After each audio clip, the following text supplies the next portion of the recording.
Good evening, everyone, and welcome to Witness to History. I'm Donna Whyte, and I live in the Moreland community of Shaker Heights. Today is October 11th, 2020, and it's my pleasure once again to host Witness to History. Actually, this is our fourth Witness to History, and we are just having a good time lining up all of these wonderful stories from our neighbors here in the Moreland community. It is my pleasure this evening to have with us Mrs. Cordelia Huffman. But before I start our conversation, Mrs. Huffman, I just want to thank a few people who are with us this evening, and I want to welcome everybody who's here with us this evening. I'd like to thank John Dutton, who's behind the controls, make sure that I don't lose anybody during our conversation. And of course, I'd like to thank Lee and Kevin K for offering us all the support that has brought us here this evening and ideas. And the whole idea of Witness to History was in a conversation that Kevin and I had a while ago. And so here we are. I also want to thank our library because all of these Witness to Histories are available to us and everyone else who may not be able to join us. And I want to thank Martinique Mims. She's with us and we'll find out who, there she is, there she is. She is Mrs. Huffman's great-granddaughter who has been very, very helpful in bringing us here today. So without further ado, I'd like to say hello to you, Mrs. Huffman. How are you this evening? Fine, thank you. And you? Oh, just fine, very well. So here we are on Zoom. This is our new normal. So it allows us to come near and far to be able to have a wonderful way to meet our neighbors, to learn about your wonderful life, and then to ask questions. So just to let everybody know, what we'll do for about the first 30 minutes or so is Mrs. Huffman and I will have a conversation. I'll ask a few questions, and then we will break it about a half hour, and then you can ask questions directly of Mrs. Huffman. So you can either ask a question in the chat and I'll make sure that I read your question, or you can signal that you want to actually turn your video and your audio on and you can ask questions directly. So, you know, have a wonderful conversation. So, Mrs. Huffman, tell us first, when did you move to Shaker Heights? In 1966. All right, and what made you decide, and that was 54 years ago. 54 years ago, that's absolutely wonderful. And I didn't decide on Shaker. okay. I was just looking for a house, but the man, I really didn't. But the real estate man took us there and we liked it. And to tell the truth, I really didn't know I was in Shaker until after we signed the papers. I never went out that part of town. I had no reason to go out that way. Mount Pleasant was about as far as I went. That was my best friend. But after I moved out there, I was glad and I liked it. I really did. Nice. I'm very satisfied with it. So we had a wonderful conversation the other day and you tell me about your life. Where did you live before you moved to Shaker Heights? Oh, let's see. I lived on 37th Street between Cedar and Central. I lived on 39th between Cedar and Central. I lived on 35th and Cedar. And I was born down on Central Avenue, 1938 Central. Okay, that is absolutely wonderful. And here's a wonderful picture. Tell us about your early years, your family. Early years. Well, I was little when this picture was taken. In fact, that's my sister and my brother. She's 3 years older than me, and I vaguely I don't remember that too much at all. But when my mother moved to 37th, I must have been about, I would say maybe 5 or 6, something like that. And that's about it. That's about it. And we lived right in that area until I moved out to Shaker. I lived down in the central area just about all my life. Isn't that something? That's absolutely wonderful. And you told me that, tell me about your education. What school did you go to? What high school did you go to? I went to Central High. Okay. In fact, I've seen the new Central High being built. from R.B. Hayes when I was in the 6th grade, and I was so happy. I wanted to go to that new school, but I went to the old Central because the new Central wasn't finished. And then when they finished it, they separated us and put the older kids and put them in there, and they kept us in old Central. So I went to R.B. Hayes, Old Central, and New Central. Okay, it's such a wonderful story. It really is. And the Central High School is still, the Central High School is still there. I think it was a junior high when it finally closed. It's a beautiful building. Yeah. Beautiful building on East 40th Street. So yes, go right ahead. I was going to say, I know it's not a high school anymore. I think they closed it. They closed it. It's been closed for several years. Yeah. It's been closed for several years. So I understand that soon after you finished high school, you got married. Yeah, right away. Looked like it. I graduated in January, and my husband was in the service, and he came home on furlough in May, and we married in May, and that's let's see, we married May 22nd. And I graduated from high school January 22nd, 1946. And my oldest son graduated from high school January 22nd, 1966. Oh my goodness. And I married my husband on May 22nd. Oh my goodness. 1946. Oh boy, that's an important date in your life. So you told me that your husband was in the military, and tell us a little bit about your family, your siblings. It was 8 of us. There was 4 girls and 4 boys, and my one brother, he went to the service, and he was over there 4 years, and then my other brother, I think he went to Italy. But he was very talented. My mother said she never gave him lessons, but he could tap dance. In fact, when he got out of service, he opened up a tap dancing school right over on 46 in Euclid, which was unusual too. And him and a friend. What was his name? I didn't hear you. What was his name? It was Charles Calloway. Charles Calloway. And the one that was in the service was Leroy Calloway. The one was in there. He was in there for 4 years, I think, because he came home. He left in 42, and I never seen him again until 45. He came home just before I graduated from school. I hadn't seen him. We hadn't seen him in 3 years. And I tell everybody, when I think about him in service, I said, and I think about my mother, I said, I don't know why it was always on a Sunday, but it looked like my mother would be at the table cooking, and tears would be rolling down her eyes. And I would always say, what is Mama crying about? And then I began to realize she was crying about my brothers, because she didn't know whether they were all right. But thank God they both went and come back. Yes. Now, where was he for those 3 years? Where was he at? Yes. The one brother was in Italy, and my other brother was in Japan. What is it? Okinawa, somewhere over there like that. Mm-hmm. He was in there for 4 years, yeah. Yes. He used to say that he never talked about the war. I can remember my mother telling us, if you see an accident or something, don't come in the house and talk about it in front of him, because he gets upset.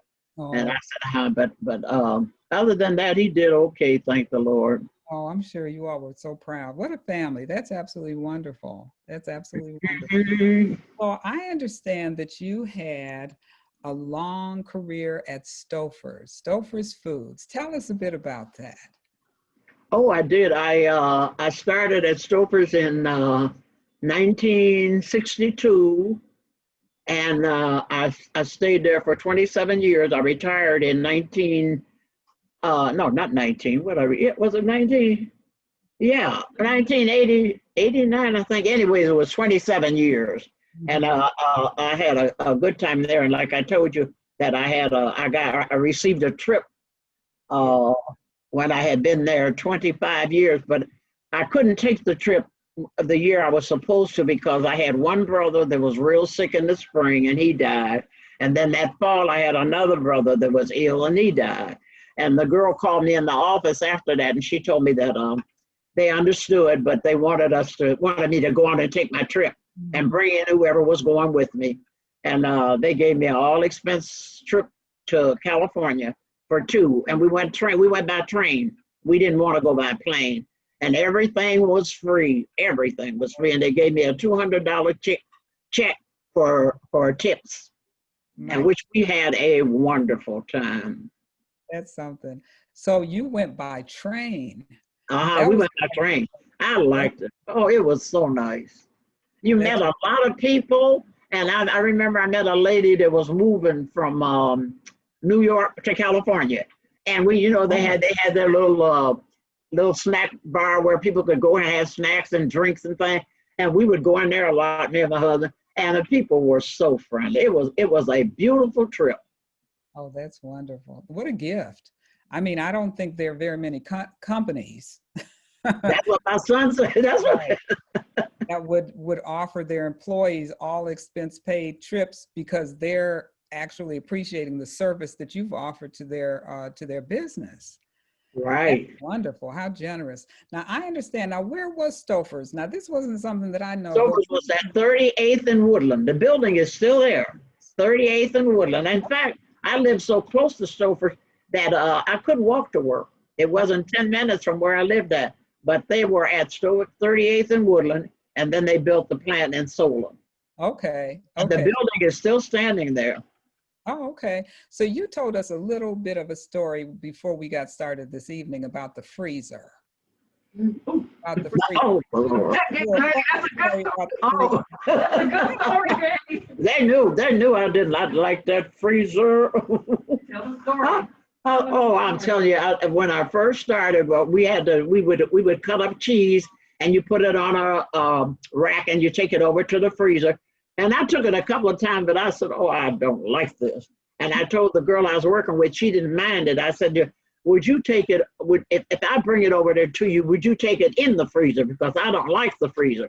And she said, oh yeah, I don't mind. And she was very nice about it. But then later on, a few years later, this one girl, she was our operator that ran the machine, and she went in the freezer for something, and her shoes got stuck to the floor. And I said, I know I ain't going in there now. Ain't no way they're going to get me in that freezer. That's absolutely wonderful. That's a good story. I did. I said, but they were a very, very nice company to work for. They were very nice. So you traveled out to Solon then once they left Woodland. You stayed with and another good thing about them, I didn't drive. Oh. And what they did, it was quite a few people down there that didn't drive, and there were some. But what they did, they had a fellow drive what you call it, a truck, SUV, and pick us up. And I was so fortunate, I said that I hadn't done that. That was another good thing about me moving in Shaker. The truck would come to come to Lee Road and Chagrin. Okay. And everybody would meet the truck there. And I didn't have nowhere to go. And they would take us to Stouffer's and bring us home. Oh, and they didn't charge us anything. They did it for, I would say they did that for a few years. And then they said they weren't going to do it any longer. But one of the fellows that worked there, he decided to do it. And then we paid him. Oh, wonderful. So that was really fortunate. It sounds like a family. It sounds like a family. That's everybody would want to work someplace like that. That's absolutely. Yeah, they were very nice. They were. I like that company.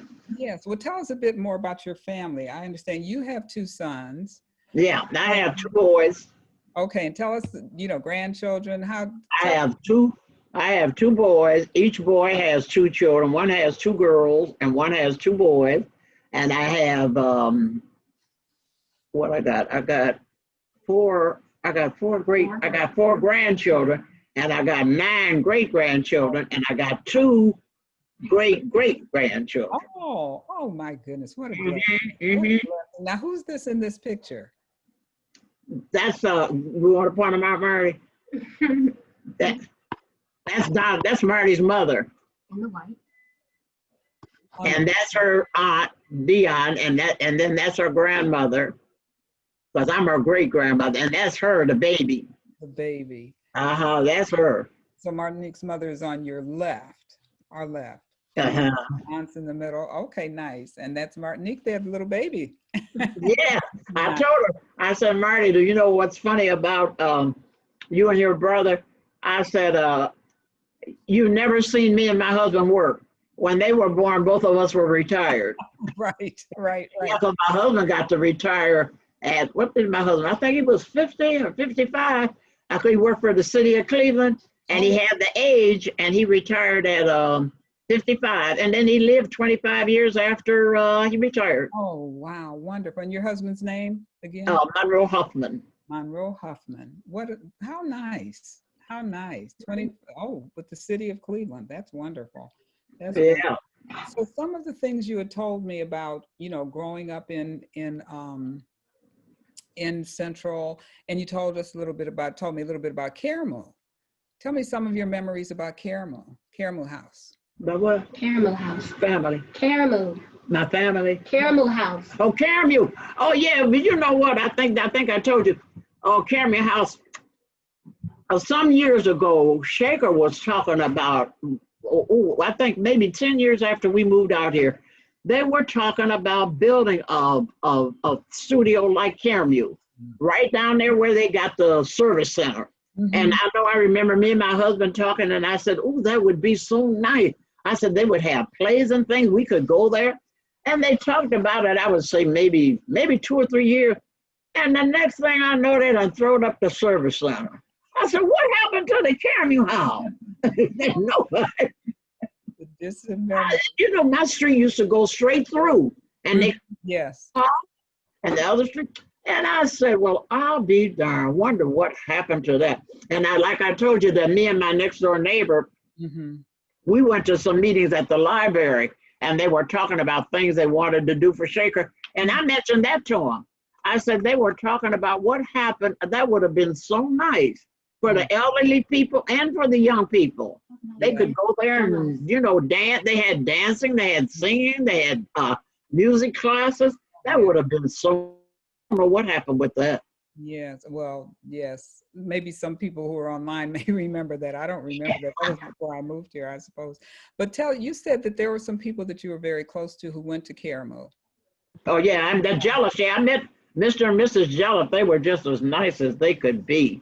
Yes. I was young, and we would go there after school like I was, I'd say 7, 8, and we would go by that. I remember it was upstairs, and we would go there. A lot of my friends and things that lived in the neighborhood, we would go up there and after school and have classes. And then, like I told you, these 2 girls that I knew, it was more than 2, but I can't remember all of them, but those 2 I knew.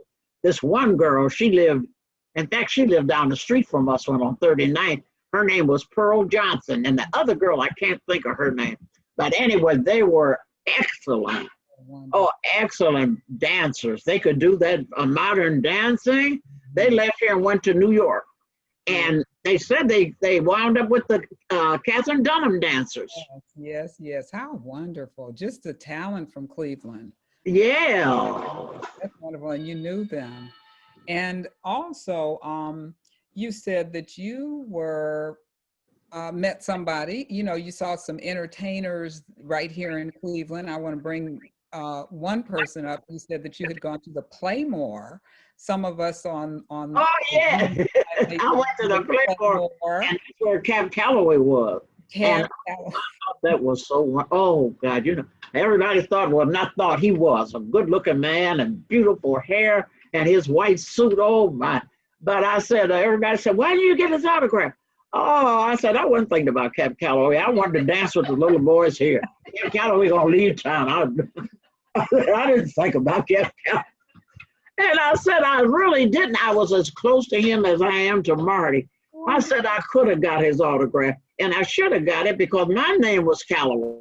And people used to ask me, are you any kin to Cab Calloway? I said, oh, no, but I wish I was. Went out there and seen Cab Calloway and didn't think about getting his autograph. Never thought about it. And it was close to the man. I said, I don't know what was wrong with me. I wanted to dance. I didn't want to be. Cab Calloway was an old man. I was a little young girl. That's wonderful. And so, and some of us may remember the Playmore. I remember going there a few times when we went to the skating rink. It was a roller rink. Well, see, it was a long ways from me. Playmore was out 105, wasn't it? Yeah. And I was way down on 39th Street, 35th. Yes. Yeah. And that was a wonderful thing. I enjoyed it, but I don't know why. I could kick myself for not getting his autograph. But I did say I did get Eartha Kitt's. I got Eartha Kitt's autograph in Atlanta, Georgia. Oh, And oh, you have it. Oh my goodness, look at this. I thought I couldn't find it. I found it today. Oh, what a I treasure. wish she had put the date on there. Yes. Oh, that's wonderful. That is, Yeah, I was. She was. Oh, you know how she does. She had a one-woman show, and it was excellent. And I told my girlfriend it was meant for us. The girl I told you that we were friends for years. yes. When we left, it wasn't a theater. It was like a dinner club at a hotel because we had dinner and stuff. And when we left, we went out in the hall and nobody was out there but Eartha Kitt and this lady. And I think the lady used to work for her and they were talking. And I told my girlfriend, let's wait and talk to Eartha Kitt. And she hugged us and we told her how good her show was and everything. We said, oh, it was excellent. She said, well, thank you so much. And then she did make the remark that she said, yeah, she said, well, you know, we have to work twice as hard or 10 times. She said, we got to be 10 times as good when it comes to black and white. Mm-hmm. And I said, well, you are excellent. And your show was excellent. It was. Oh, she put on a beautiful show. Yes, beautiful one. And I said, that was meant for us. I can never imagine walking out in a hall and nobody but her out there. Mm. I said, that was really unusual. Yes, what a blessing. And you got her autograph and still have it. Yeah. Oh, yeah. Wow, that's really something. That's a treasure. That is really a treasure. Yeah. So tell us about your friend. You told me about your best friend. Oh, I don't know. You know what? My mother always told me that. She said, if you in your lifetime, she said, if you meet one friend, she said, you're going to meet a lot of acquaintances. But if you meet one friend, you're blessed. And I said, I met two. Now, my other friend, she died about 30 years ago. And all three of us were very, very good friends. But that girl, she was one of the kindest, nicest people I ever met in my life. Oh, I mean, she was a good person. And she was the one with me when we did Eartha Kitt, when I got Eartha Kitt. I think she got the autograph too. And she married, and she had 2 children. She's beautiful. What was your friend's name? Her name, Geraldine Bufford. And when she married, it was Geraldine Bufford Calloway. Oh, okay. Okay, same as your maiden name. Yes. So I told Marty 70-something years, but it wasn't, but they said, yeah, I said about almost 72 years. I told her we were friends ever since we were about 17 years old. And now I'm 93. And she just died 2 months ago. I mean, two years ago. She died 3 years ago. So yeah. Oh, well, she had a long life. That's wonderful for you to. And I told somebody, I said, boy, I don't want to make no more friends now. I said, I'm too old. I said, oh boy, I miss her so much. I told everybody, it looked like in the evening, we always talked, you know, and I'd be waiting for her phone call. I said, I loved her like a sister. And I think she did me too. Oh, wonderful, I'm sure. So I understand that you are a member of New Life Calvary Church, and you mentioned something to me, how it was that the church originated. Yeah, it started from, you know, I tried to find it. I just read that somewhere recently, and I can't find it. But they said it extended from Old Stone Church. Mm-hmm. And I think it's about 100 and, I don't know whether it's 120, 130 something years old, okay. I believe. And that was my aunt, the one who was 102. She went there for years. Mm-hmm. And she tried to get us to join, but no, I didn't want to go there. And then finally, I don't know what made me, but I said, I think I am going to go there. And I went. And when I went there, it was just like when I moved out in Shaker. It was mostly white, but little by little, the more blacks that came, the more the whites left. But I met some very nice people there and some very nice ministers and things. And I enjoy the church. Of course, I haven't been lately because they did close for a while, but I opened back up. Mm-hmm. Right. I haven't been lately because of this virus. Mm-hmm. They're right on 79th and 79th Yeah, it's a huge church. Yeah, so many people Huge, yeah. It's a beautiful church. Mm-hmm. may be familiar with it. And I know that you're there at your daughter-in-law's house. If they want to say hello, if they're somewhere close by. Uh-huh. Come on, girls. Do you have your poem? Uh-huh. Hi, everybody. Oh, that's Martinique. Hello there. Hello. It's so nice that you have welcomed us into your home. Absolutely. Does that- I'm right here. But she can't. Hello. There's a Come on, Maurice. daughter-in-law. Donna is on Zoom. This And is that's her brother. Her grandson. nice. Okay, hello. How's everybody? All in my mind. That's wonderful. Now you told me that someone in your family owns a daycare. Oh yeah, my grandson. Okay. He's got the daycare center out at what's it, Monticello and Green Road. Okay. It's glass daycare, and he's doing fine, thank goodness. A very nice, mannerable young man, and he graduated from Tuskegee Institute. Nice. You know what? That's another thing. I can tell you this right quick. My husband's mother, always said that he was born in Tuskegee, Alabama, and she died when he was 16. But they said she constantly talked about him going to college, and if she had lived, he was going to college, but she died. And after that, he came up here, and we had the children. And I said, isn't that funny how the Lord does things? He never went to Tuskegee, but my grandson went there. Oh, nice. I said, that is really something. I said, his mother was determined that had she lived, my husband was going to Tuskegee, and my grandson graduated from there. Oh, that's wonderful. And came back home. Came on back home. So many people do come back home. So I want to Also the Tuskegee Airmen. And then you know what, Miss Whyte, my aunt that lived to be 102, she used to tell us, and I think my mother mentioned, but none of them knew. They said that my grandmother, they think cooked for one of the presidents here. They think it was Garfield. Oh. But we don't have no record or no proof of that. But they did say that. Wonderful. What a legacy. That's wonderful. Well, I want to start to open up for questions from our audience here. If anyone has any questions for you, Mrs. Huffman, this is absolutely wonderful. And you had told me a little bit more about some of your neighbors there on Menlo. If you want to, you had talked about Mr. Wilson and a few other people, but if anybody has questions, do you want to tell us about some of the people who live in on Menlo that you knew over the years?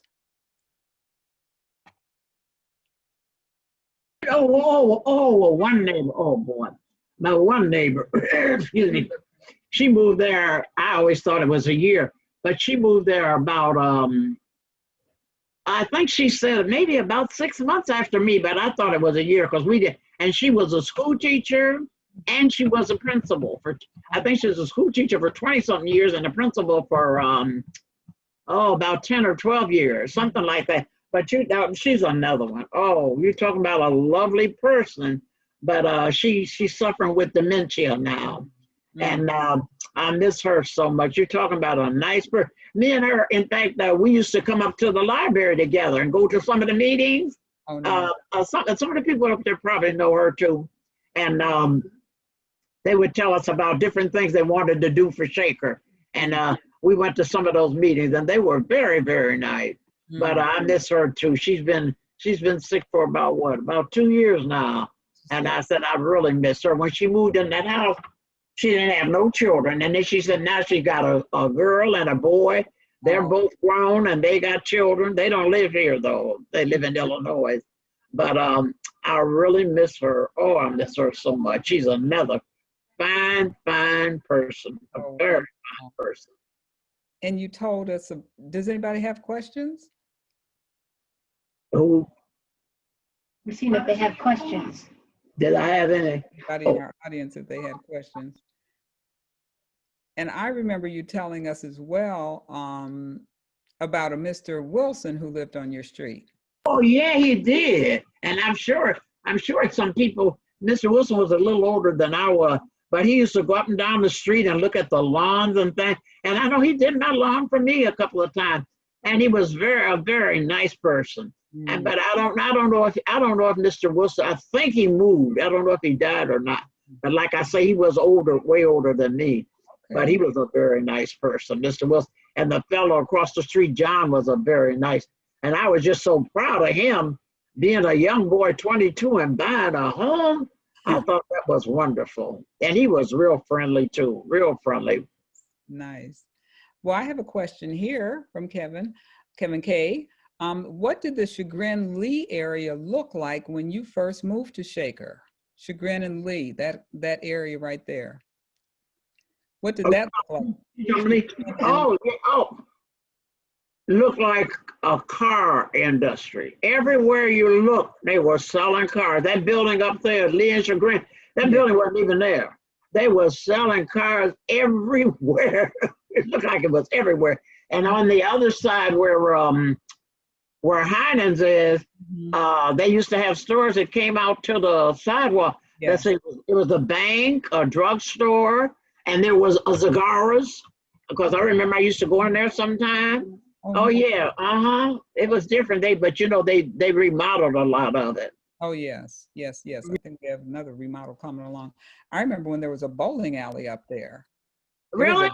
Oh yes, there was a bowling alley before they built the Shaker Town Center. I think people. Oh yeah, I didn't know that. Oh, who is this? We have this picture. Who is what? We have this picture. Is that the bowling alley? Up on Chagrin? Looks like a bowling alley. Yes. Oh. Let me see what it says. Oh yeah, this is it. It says one of the most popular recreational sports in the Moreland neighborhood for many years was Kinsman Lee bowling lanes, later known as, Rennie? Kinsman Lee Bowling. The bowling alley opened in 1941 and was originally managed by Red Blanc.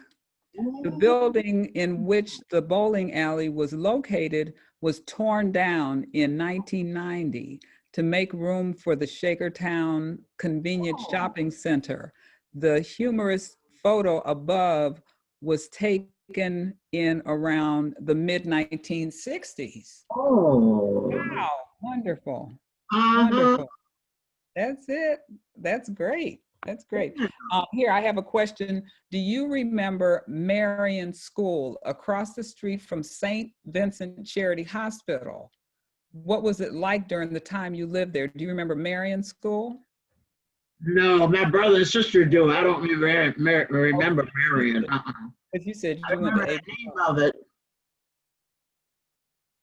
Oh, okay. So this is interesting. This is an interesting question from my sister, Diane.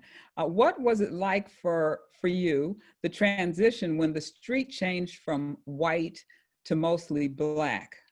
Was it a surprising change? We talked a little bit about this when, before everybody else came. You had mentioned that when you first moved in, there were only a few African-American families on Menlo.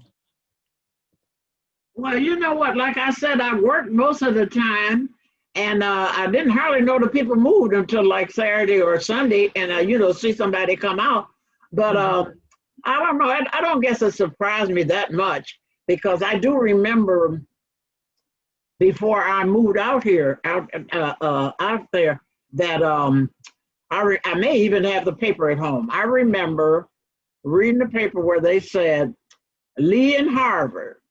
They said that neighborhood changed in 5 years from 100% white to 80% Black. And I was surprised at that, but I never went out that way. But then I had a cousin move out here, out Lee and Harvard. And then I had another cousin move out there. And so, I became familiar with them. But I don't know, it didn't surprise me that much. Because like I say, I tell you the truth, I've never seen nobody move. All I know, I would go to work, come home, wake up, and there was a black family across the street where a white family had been. And I asked my husband, when did they move? He said, I don't know. I said, my goodness. Then next thing you know, somebody else was gone. I said, oh, yeah, they going like mad. Yeah, yeah. But it didn't, you know, it really, I didn't have time to really worry about that much. Oh, okay. Here's a Lee Harvard. This is a Lee Harvard picture. East 174th Street, south of Tarkington. So that's farther up, you know, farther south down the Lee Road. And so these houses were built in the 1950s, 60s or so. Oh my God. Yes, yes. So that was happening after you moved here, you know, during the time and after you moved here. But you're right, the Lee Harvard area changed, transitioned from white to black, and it was 5 years. Yeah. From maybe 1960 to 65 or so. It just actually there used to be what was called Black Sunday, where people would drive down the street and find houses just by looking for sale signs in the Lee Harvard area. So here's a question from Sharon. It says, hello again, Mrs. Huffman. When you weren't working at Stouffer's, did you have any hobbies or things you like to do for recreation? Did you have any hobbies? Well, not much. I was in a club and we mostly played cards, and I like the casinos. I love the casinos. Yeah, I did. I like this. The guild and the candy making. The guild. The what? You in a guild and did a lot of candy making? Oh yeah, it's a church. Yeah, in the guild. Yeah, but yeah, I was in the guild. I like that very much, and that's been very nice. And I've been in that. Was in that for some years. But a lot of them women, like mostly older women, you know, and quite a few we've lost. Quite a few have passed, you know. But right now we're not meeting at all. We haven't met. We haven't met since I don't think since last year. Since this demic. The virus come along. Oh yes, here's a question. Do you remember the bathhouse? Oh Lord, yeah. We used to go to the bathhouse every day. A group of us friends, we used to go. In the wintertime, we went to the bathhouse, and in the summertime, we went to Althway POC. To the swimming pool. Oh, wow, POC. I haven't heard that in a long time. Yeah, that was a long time ago. Well, tell us about POC. The POC. Oh, that was real nice. Everybody used to go up there and swim. And my brother that I was telling you was in the Army. Oh, he could swim. Oh, he could swim like a shark, and he could dive off the swimming pool. My older brother too. But they said my father was a good swimmer, and he said my brother said my father taught them to swim in the lake in Lake Erie. I said, you're kidding. He said nope. He said he was a good swimmer. But I like the POC. We would go to the POC in the winter, and in the summer we went to bathhouse just about every day. Oh, nice. We loved it. Oh, we did. And all the kids, it used to be crowded all the time. I really miss I was trying to think of this woman's name. It was a woman that used to be a lifeguard there. I can't think of her name, but she was real nice. Yeah, very, very nice. Oh yeah, I like that. Now I have a question to tell you about the Huff riot. Yeah. Oh, go right ahead. Yeah, I went to work one morning, and this girl came in, and she said, I don't know what happened over there in the Huff. And so I said, Huff, because my sister lived off of Huff. And she said, oh, girl, there was fires over there and everything. And then somebody knew that it had been a riot. I said, oh, my God. I said, my mother lived over there and my sister. And I went and tried to call them on the phone. I couldn't get them. And when I got off of work, my husband came. He said he knew. I said, we got to go over there right away. I got to go see if my mother all right. And we went over there, and they were okay, thank God. And my sister, she said she had to go to the store to get something, and I went with her. And, that's really a scary feeling. And on every corner, there was a National Guardman with a gun. And I said, I feel sorry for them people that live in them countries where they got them soldiers and things. That has to be a horrible feeling. But they got it okay and everything. But that scared me to death. I did. Really scared. Well, this Yeah, was- because my sister lived right over there off of Crawford Road. Mm-hmm. Right, right, right. That picture reminds us of a protest, these days, Yeah. people marching, expressing their concerns about what's going on in the community. So I want to ask if anybody on the phone has any questions, and you can chime in if anyone has questions. But I know Mrs. Hooper has a question. Huffman, you have a beautiful story. I'm just a little younger than you are, 91. You look so familiar. And when you mentioned some of the places like the Playmore, we used to go there for skating, and Caramoo, we went there for plays. I lived on Olivet in the Glenville area. But I wanted to ask you about the church that you were so happy with, Calvary. That was on. Is it still there? It's still there, isn't it? Okay. Do you remember who the minister of music was? Was it Mrs. Goodwin? Goodwin? Minister of Music. Yes. You don't remember her? Uh-uh. I used to babysit for her. Oh. Mrs. Goodwin.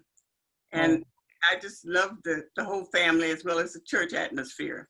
Thank you so much for your beautiful story. No, you're welcome. Thank you. Yes. Anybody else have any questions?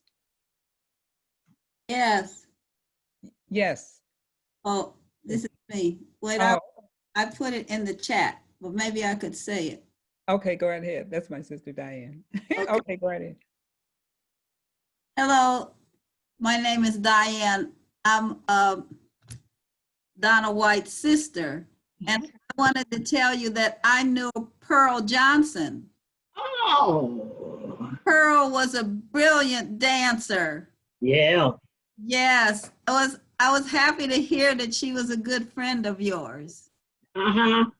Well, we weren't good friends, but we knew each other. She was a little older than me, not much, but Okay. I would say she was more with my brother and sister now, a little bit, but she was a very good dancer, and it was a good friend of hers. I was telling my granddaughter, I can't remember this girl's name, but the girl went to CAMU along with Pearl, and she went to New York, and I think she got in with the CAMU dancers. With the And Chagrin. in some kind of way, they said, this man, a white man, fell in love with her, and he Yeah. wanted to marry her. And she told him no, because she said, you know what it'll do, it'll mess up your business and things. And I don't think she married. I can't think of her name. She was a very nice looking girl, built real nice, and she was a beautiful dancer. Wow. She knew Pearl Johnson real good. Yeah. Well, I was telling my sister that we interviewed another Johnson, who was Marjorie Witt Johnson. She was the director of those dancers a long time ago. She told me, when I interviewed her, she told me the story of that woman who went to dance with the Catherine Dunham dancers. But when I remember her, when I look in my files, try to find her name so that I can tell you. Because Mrs. Marjorie Witt Johnson, who was the teacher of Pearl and these other dancers, she told us about this woman who went on to New York. So I'll tell my sister when I find her name. Okay. Well, Pearl Johnson's family lived down the street from me on 39th Street. She had a brother, and my brother and her brother were good friends. It was a Johnson family. Yes. Wow. The brother was a dancer. He danced also, I hear. Yeah, he used to dance also. The whole. Oh my goodness.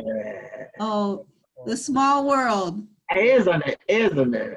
Yes. Wonderful. Thank you for sharing about that. Thank you, Diane. So I have another question here from Wendy. It says, can you tell us about movie theaters when you were growing up? Movie theaters. About movie theaters. Oh, well, it was a show around the corner from us, I think called the Central Theater. And it was what, a nickel? And I guess the popcorn was a nickel and the candy was a nickel. Then as we got a little older, we would go downtown to the, I can't think of that show, the mall, yeah, and all them shows on Euclid, you know. I remember one time, me and my sister, my baby sister, I guess we were about teenager, and I remember one time we had seen just about we had been to every show downtown that in about 2 weeks. And I remember when the Palace used to have entertainment, they went from movies to entertainment and stuff. And that was a good old days. That was some good old days. What a wonderful. Wendy is your niece. He asked you a question. Was there? Wendy. That's my great grandmother's niece. Wendy is. Oh, that's okay. Okay, Wendy, in your Hi, family. Aunt Jill. Marty told me about the interview and sent me the link, and I said I'd definitely be there. It's so good seeing you, all of you. That is so nice. From California. But Wendy's from California. Oh, wonderful. That's the beauty of Zoom. The beauty of Zoom. We can be together no matter where we are in the world. Yeah, that's what I need. That's wonderful. Okay, so the Hippodrome. Oh yeah, I used to go to Hippodrome. Yeah, Mel, I don't know how you remember all of this, Mel. The Hippodrome, I remember that. It was across town, and the Embassy Theater on Euclid. Are there any other questions? Anybody want to ask questions who are on the line? But Donna, where she's talking about, we grew up down there. We lived down there. Okay. And she's talking about, we remember them. All righty. Used to go to those also. Yes. So, we lived on 25th Street in Central. Oh, okay. So you were right there in the same neighborhood. Heart of the city down there. Yes. She does have a wonderful story, and we remember a lot about what she's talking about. Yes. And, we talked a little bit before we came on, on Zoom, and Mrs. Huffman, you were saying you were born in Cleveland. I mean, you're really from an Ohio. Everybody was born in Ohio.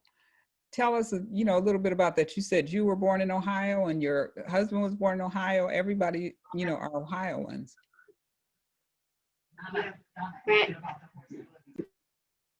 Ohio. Okay, what about it?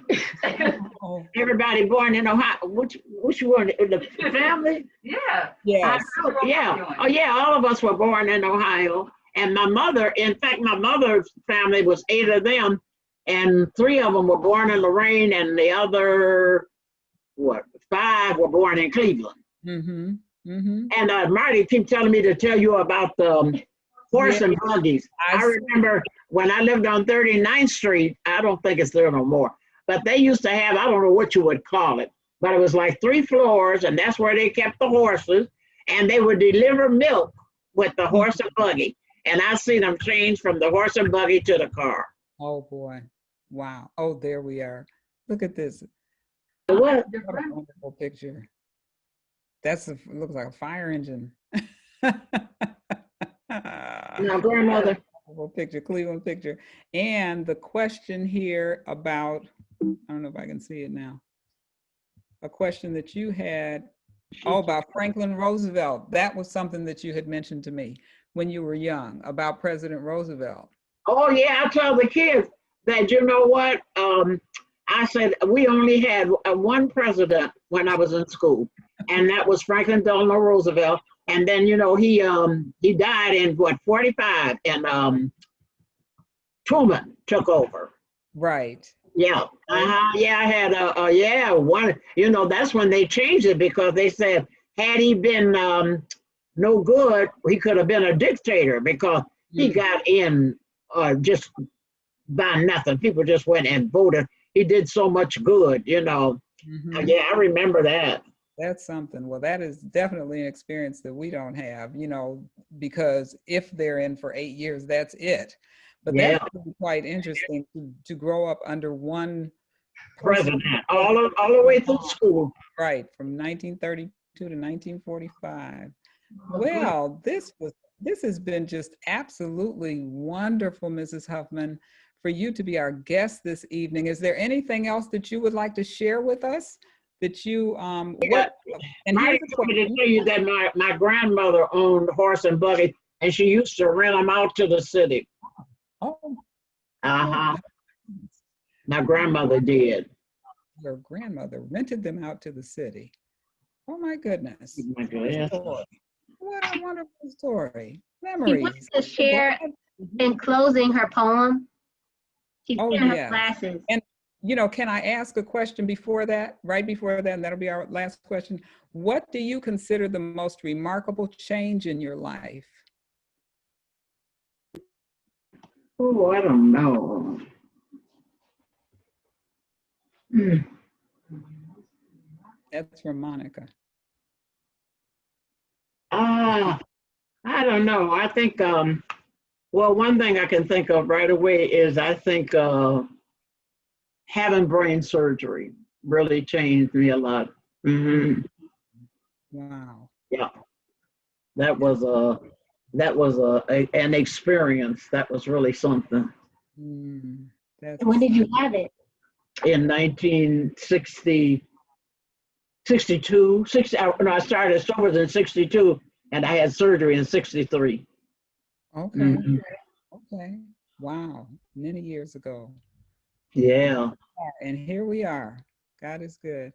And we have from Angela Wheeler, just for her and all of us to say that you really look good. You are beautiful. Oh, You thank you. beautiful. Yes, you absolutely are. Absolutely. So with that, if you would like to read your poem to us in closing, Okay. that would be, Thank you. yes. The name of the poem is Our Mission. It says, how can I not reach out today to help someone along the way? With pain and suffering all around is where God's children should be found. We are his hands, we are his feet. Our mission on earth will be complete when we help someone along the way and share God's love every day. Oh, that's beautiful. That I is thought that was. beautiful. And you have helped us along our way this evening. I can say this just with your words, with your presence here with us. This is what you have done for us today. And I'm so pleased that this recording will be available for so many people to be able to learn from you and to appreciate that you have been our guest on Witness to History this evening. I'd like to thank you and your family for being with us tonight. And everybody. Can I tell you one more thing? Yes. Can I say one more thing before we go? My son takes me, their grandfather, he takes me to the store often, and him and I both, speaking of Shaker, just love it. He loves to drive through the beautiful neighborhoods, the parks and the houses, and we do that. Sometimes we on our way to the store, we spend an hour doing that. And I really enjoy it. It is so beautiful. And not just Shaker, when you go from one place from Shaker to Beechwood, it's just so beautiful. Yes. And I said, I have to say that. And in fact, he brought me a couple of books about 2 or 3 weeks ago, one on Cleveland, one on Shaker, one on Cahaga, and I just love them. I just love them. Wonderful. You're a true Clevelander. You're a true Clevelander. That's really something. And we really appreciate that. And this is a really wonderful, beautiful time of year. It is. It is. We can enjoy in all the beautiful colors in the next several weeks that we're going to be able to. Thank you so much, Mrs. Huffman. Yes. My mom was asking, is that an original poem? Oh, yes. Is that an original poem, Mrs. Huffman? It's an original poem. Is that what? An original poem. Did you write it? Oh yes. No, I didn't write it. I get these little books from Salson Mission, and it was in there. They always have such a beautiful poem. Oh, And okay. I had said I wanted to read that. Oh, I read it to the kids, and I thought I would read it to you. It's beautiful. Thank you. Thank you. Thank you. Thank you all for joining us this evening. And if anyone is interested in being my guest and our guest and all of our guests here, in the Moreland community on Witness to History, here's my contact information. my telephone number. Please just, identify who you are, give me a call, or you can send me an email and just let me know that you would like to appear on Witness to History. We do this once a month, the second Sunday of each month at 6 o'clock. We're right here. So stay tuned. If anyone is interested, it'll be a wonderful pleasure to get to know our moorland neighbors better. So thank you all for being with us this evening, and you all have a wonderful, blessed week. And thank you again, Thank you. all of your family, for being with us. Thank you. Thank you. And thanks, Marty. Thank you. Thank you.